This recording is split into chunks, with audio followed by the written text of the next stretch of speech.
ازيكم يا جماعه؟ عاملين ايه؟ رب تكونوا بخير. اهلا وسهلا بيكم. انا محمد جمال ودي قناه معلومات وتقنيات. ان شاء الله في فيديو النهارده هنوضح ازاي نقدر نحمل ونحصل على ويندوز 11 ويندوز 11 من الموقع الرسمي مايكروسوفت. ودي طبعا بتكون نسخه اصليه، نسخه خام. يعني ايه نسخه خام؟ يعني نسخه مش مضاف اليها اي برامج او اي اضافات او اي تعديلات طرأت على النسخه، انت اللي بتضيف البرامج بنفسك، وده طبعا يستحسن. تاني حاجه معانا النهارده ازاي نقدر نحرق نسخه ويندوز على الفلاشه. وتالت حاجه معانا هنطبق مع بعض خطوات تسطيب وتثبيت ويندوز 11. خلونا دلوقتي نفتح المتصفح بتاعنا، وزي ما احنا شايفين ده موقع مايكروسوفت الرسمي اللي هنحمل منه نسخه ويندوز 11. وهسيب لكم رابط الموقع طبعا في وصف الفيديو وفي التعليق المثبت تحت. بس قبل ما نقوم بعمليه تحميل ويندوز 11 على الجهاز نحمل اداه صغيره جدا بيوفرها لي موقع مايكروسوفت باسم بي سي هيلث تشيك. طبعا انا عارف ان في كتير منكم دلوقتي مستغرب الاداه دي وظيفتها ايه، والمعتاد ان انا كنت بحمل نسخه الويندوز على الجهاز واسطبها عادي. لا، مختلف الموضوع هنا عند ويندوز 11. هنا عندنا مايكروسوفت بيوفر لي الاداه دي علشان تقدر تعمل كشف على الجهاز بتاعه وتشوف هل متطلبات الجهاز متوافقه مع متطلبات ويندوز 11 ولا لا. طبعا ده بيوفر عليا وقت وجهد، وده طبعا بيوفر عليا جيجات اللي انا كنت هحمل بيها النسخه،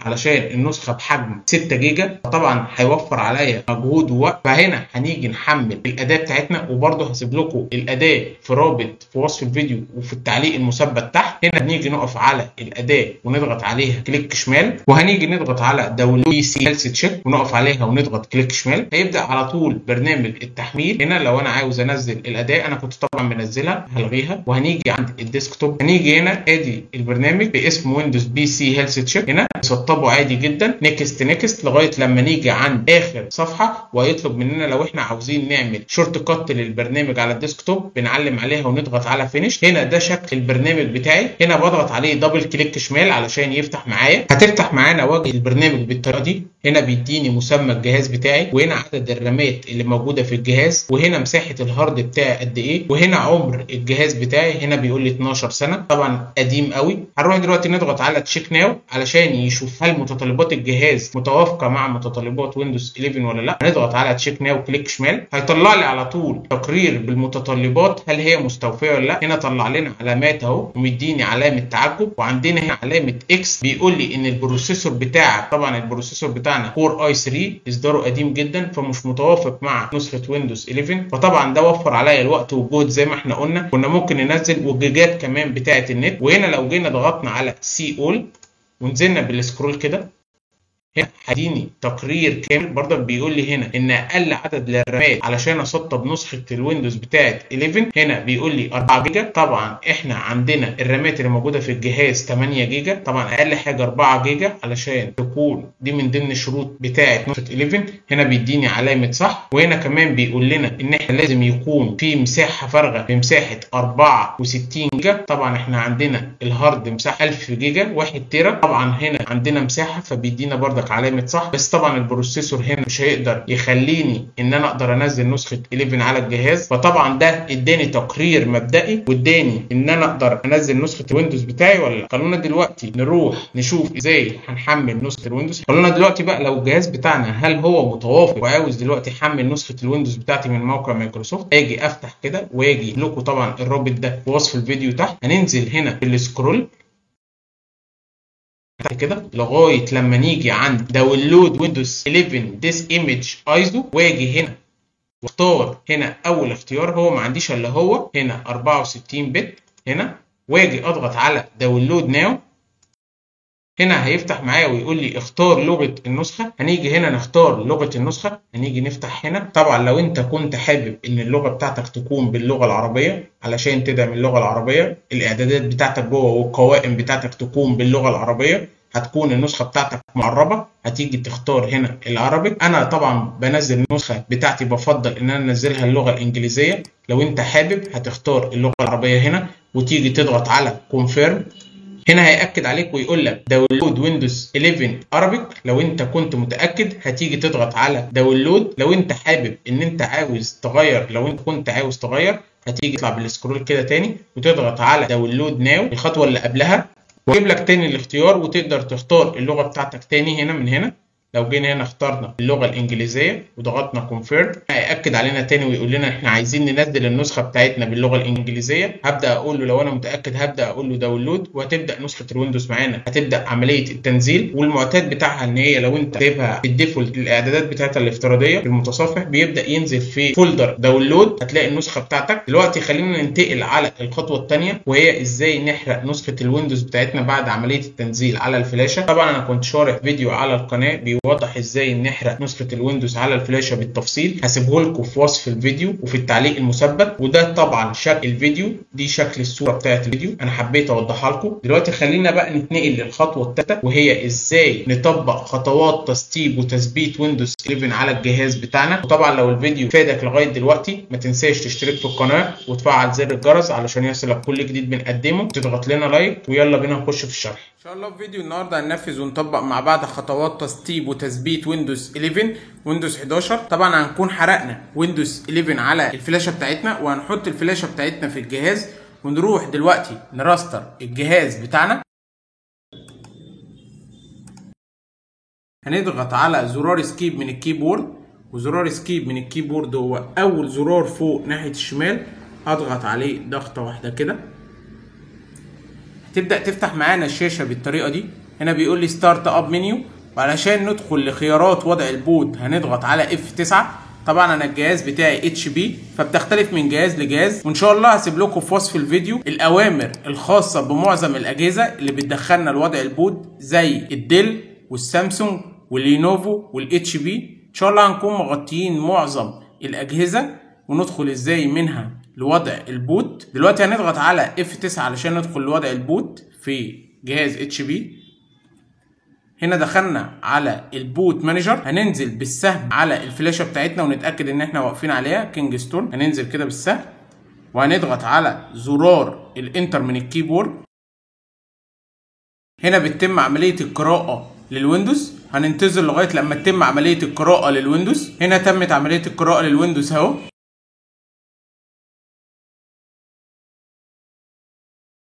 هتفتح على طول معانا صفحة ويندوز سيت اب، اعدادات تثبيت الويندوز. هنا عندنا لانجويج تو انستول، هنا اللغة الخاصة بالنسخة اللي احنا حملناها من موقع مايكروسوفت، احنا اخترنا اللغة الانجليزية. لو انت حابب ان النسخة بتاعتك تكون باللغة العربية لازم تتأكد كويس جدا ان انت بتحملها من موقع مايكروسوفت وتختار اللغة العربية بتاعتك، علشان هنا لو جيت فتحنا الاوبشن مش هنلاقي اي خيارات ونقدر نعدل فيها. فطبعا لازم تتأكد كويس ان انت بتحمل اللغة بتاعتك. لو انت حابب ان اللغة تكون باللغة العربية للنسخة بتاعتك هتلاقي عندك الاعدادات وانت بتسطب دلوقتي هتلاقيها كلها باللغة العربية، كذلك الاعدادات جوه النسخة هتلاقيها باللغة العربية. وعندك لو ضغطت على زيز بي سي هتلاقي عندك القوائم داعمة للغة العربية، فلازم تتأكد كويس. بأكد عليك علشان هنا ما عندكش خيار ان انت تغير، هتضطر تحمل تاني النسخة باللغة العربية من الموقع مايكروسوفت. هنا عندنا التايم، هنا الوقت باللغة الانجليزية هنسيبه برضك، هنسيب كل الاعدادات زي ما هي وهنيجي نضغط على نيكست. هندخل بعد كده للصفحه اللي بعدها. عندنا هنا ريبير يور كمبيوتر. ريبير يور كمبيوتر دي مسؤوله عن لو انا كنت مسطب اوريدي ويندوز 11 على الجهاز بتاعي وفي اخطاء وفي مشاكل وبيحصل فيه لاجات وفي نقص في الاوامر بتاعه الجهاز وفي نقص في الملفات، هنا باجي بضغط على ريبير يور كمبيوتر، بتتم عمليه الاصلاح والمعالجه للنسخه بتاعتي. فباجي بضغط على الاوبشن ده، بتتم عمليه الاصلاح والمعالجه. طبعا احنا مش محتاجين الاوبشن ده، احنا محتاجين ننزل ويندوز جديد على الجهاز بتاعنا. فهنيجي نضغط على انستول ناو، نقف عليها ونضغط كليك. هنا بيقول لي سيت اب از ستارتنج، هنا بتتم عمليه البدء في التثبيت. هتفتح بعد كده معانا صفحة اكتيفيت ويندوز، دي صفحة تفعيل وتنشيط الويندوز. هنا بنكتب مفتاح الترخيص الخاص بالنسخة، نيجي نضغط على نيكست. لو انت مش معاك مفتاح الترخيص الخاص بالنسخة ممكن تيجي تضغط على اي دونت هاف ا برودكت كي وتكمل عملية التسطيب والتثبيت للويندوز. بس حابب افكرك لو انت ما فعلتش النسخة بتاعتك هتيجي بعد الانتهاء من عملية التسطيب والتثبيت للويندوز هتلاقي هنا عندك علامة مائية بتطلبك وهتبقى ثابتة ومزعجة، هتلاقيها بتطلبك بان انت لازم تفعل الويندوز بتاعك. كمان الرسائل المزعجة هتطلع لك على الجهاز بتطلبك بعملية التفعيل للويندوز.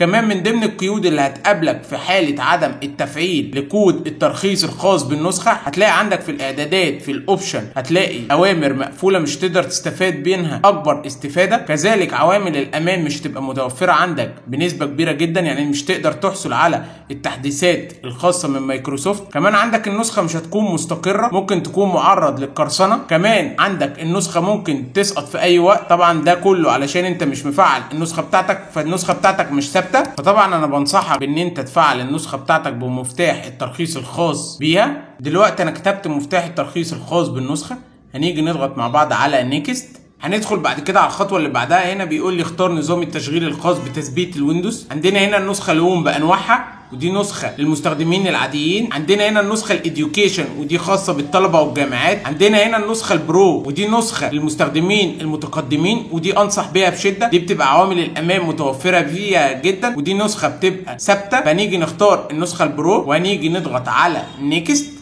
هنا هنيجي نوافق على الترخيص، هنا في المربع ده كده نعلم عليه ونيجي نضغط على نيكست. هنتنقل بعد كده للصفحه اللي بعدها. هنا بيقول لي انت عاوز تثبت الويندوز بتاعك بأني طريقه. عندنا هنا اول اختيار هنا بيقول لي ابجريد، هنا بتتم عمليه التحديث للويندوز. يعني لو في حاله ان انا كنت منزل زي ما احنا قلنا ويندوز 11 على الجهاز بتاعي والاصدار بتاعه قديم، هنا بتتم عمليه التحديث للنسخه بتاعتي، وهنا بتتم عمليه فيرجن النسخه، بتتم عمليه ديلو، وبتتم عمليه استبدال الملفات القديم وبتنزل الملفات الجديده. هنا لو دوسنا على الخيار ده ابجريد، وهنا طبعا الملفات بتاعتي اللي بتبقى على الجهاز ما تقلقش هتكون محفوظه. لو انا كان عندي ملفات او فولدرات او زي باوربوينت او وورد، الكلام ده كله هيتحفظ على الجهاز عادي مش هفقده، هو هيغير بس ويستبدل في الملفات الخاصه بالنسخه ويغير الفيرجن بتاعها. لو الاصدار قديم هيخليه حديث. هنا طبعا عندنا الخيار الثاني هنا كاستوم، هنا باجي بختار بارتيشن معين وبحدده وبنزل عليه نسخه الويندوز. فنيجي نختار تاني اختيار. هنا بندخل للقائمه اللي بعدها. هنا عندنا انا عندي على الجهاز هنا عندي بارتيشن، ادي بارتيشن السي، وعندي البارتيشن رقم 2، وهنا عندي البارتيشن رقم 3.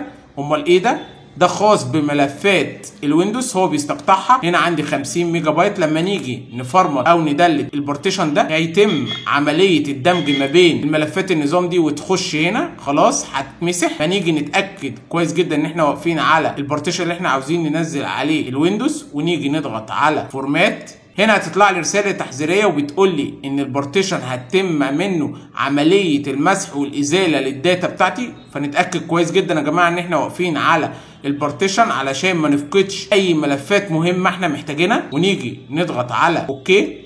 هنا تمت عمليه الفورماته للجهاز بتاعي. هاجي اقف على البارتيشن السي تاني بتاعي واجي واضغط عليه ديليت واجي واضغط اوكي. هنا هتتم عمليه الدمج لملفات النظام. هنا خلاص البارتيشن بتاعي بقى كامل كده. اقدر كمان يا جماعه من هنا اجي عندي نيو واعمل عمليه تقسيم للبارتيشن ده. لو جينا هنا ضغطنا على اي بارتيشن تاني هنلاقي النيو مش ظاهر علشان مش مؤهل البارتيشن ده عليه داتا، علشان الجهاز دي خاصيه في الجهاز علشان ما يفقدش البيانات بتاعته. لكن هنا البارتيشن ده احنا كده مؤهلينه اهو، عندنا مساحه لسه فاضيه. اقدر من هنا اضغط على نيو ومن هنا اختار المساحه اللي انا عاوز اعملها واضغط هنا على ابلاي. طبعا احنا هنخليها 100 زي ما هي علشان نسخه 11 اصلا نسخه كبيره في مساحتها، فهنخليها كده ونضغط على نيكست.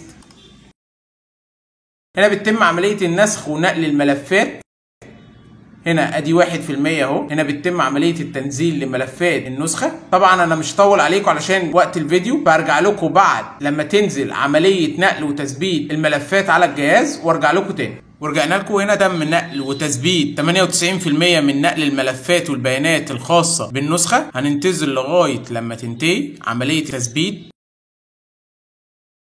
هنا تم عمليه الاكتمال تمام اهو.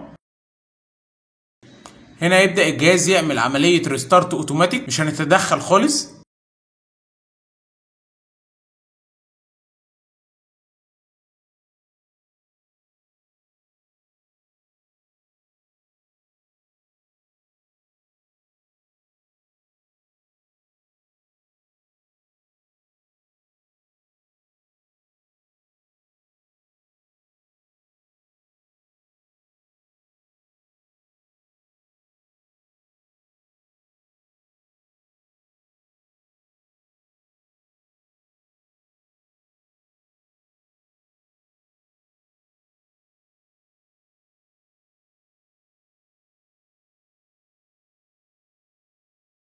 هنا راستر تاني الجهاز اوتوماتيك.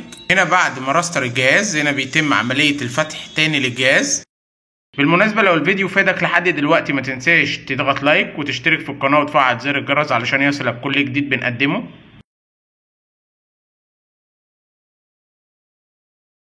هنا هيبدأ يفتح معانا الويندوز بعد الانتهاء.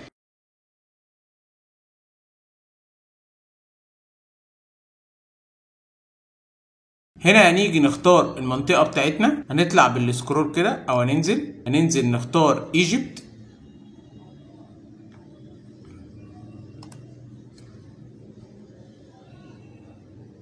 هنا ايجيبت اهي، هنقف عليها ونيجي نضغط على يس. هندخل بعد كده على الصفحة اللي بعدها. هنا بيقول لي اختار لغة الكيبورد، هنخليها اللغة الانجليزية زي ما هي وهنضغط على يس. هندخل بعد كده على الصفحة اللي بعدها. هنا بيقول لي عاوز تعمل اضافة للغة تانية للكيبورد، يعني احنا عايزين نعمل لغة عربية نعمل لها اضافة بجانب اللغة الانجليزية. فطبعا هنيجي نضغط على اد لاي اوت ونقف عليها كده ونختار من هنا اللغة العربية. هننزل هنا بالماوس، هننزل هنا ونختار Arabic Egypt، نقف عليها كده ونضغط على نيكست. هنا هنختارها لغة تانية فهنيجي عند Arabic 102 عشان تبقى لغة تانية. هنا هنقف عليها كده ونضغط على Add Layout.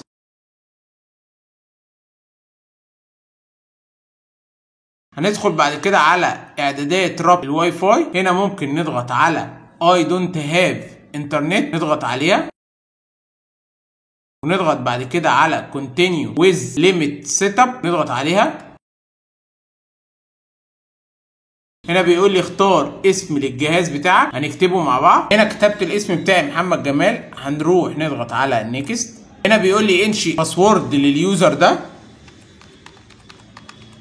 هنا نشأنا باسورد لليوزر، هنضغط بعد كده على نيكست. هنكرر الباسورد تاني. هنا هنضغط على نيكست. بنتنقل بعد كده للصفحه اللي بعدها. هنا بيديني 3 اسئله لعوامل الامان في حاله لو انا نسيت الباسورد الخاص بالجهاز بتاعي. فباجي بفتح القائمه بتاعتي كده وبختار اي سؤال وبجاوب عليه هنا كده، بضغط على نيكست علشان اخش للسؤال اللي بعديه. باجي هنا بختار السؤال اللي بعديه وبكتب الاجابه بتاعتي هنا. باجي بضغط على نيكست بعد كده عشان نخش للسؤال الثالث والاخير. باجي بفتح هنا كده وبختار وبكتب الاجابه بتاعتي وباجي بضغط على نيكست. بعد كده بندخل بعد كده على الصفحه اللي بعدها. هنا بنقفل بعض الاعدادات زي اللوكيشن علشان بتبطئ معانا عمليه الاستخدام، فهنقفل كل الاعدادات دي كده علشان تبقى عمليه الاستخدام بتاعتنا سلسه. هنقفل كل ده كده ونيجي نضغط بعد كده على اكسبت. هنا بيقول لي لحظات. هنا بتبدأ عملية التجهيز. هنا بيقول لي هاي اهو.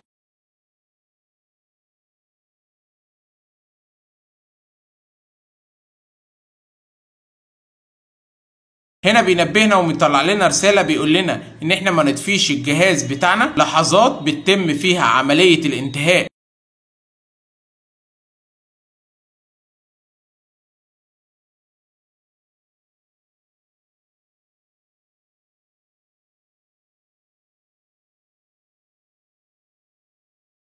تم تنزيل وتثبيت ويندوز 11 على الجهاز الخاص بيك. طبعا لو انت اول مره تشوفنا ما تنساش تشترك في القناه وتفعل زر الجرس علشان يصلك كل جديد بنقدمه، وتضغط لنا لايك وتنتظرونا في فيديوهات قادمه ان شاء الله. كان معكم محمد جمال من قناه معلومات وتقنيات. مع السلامه.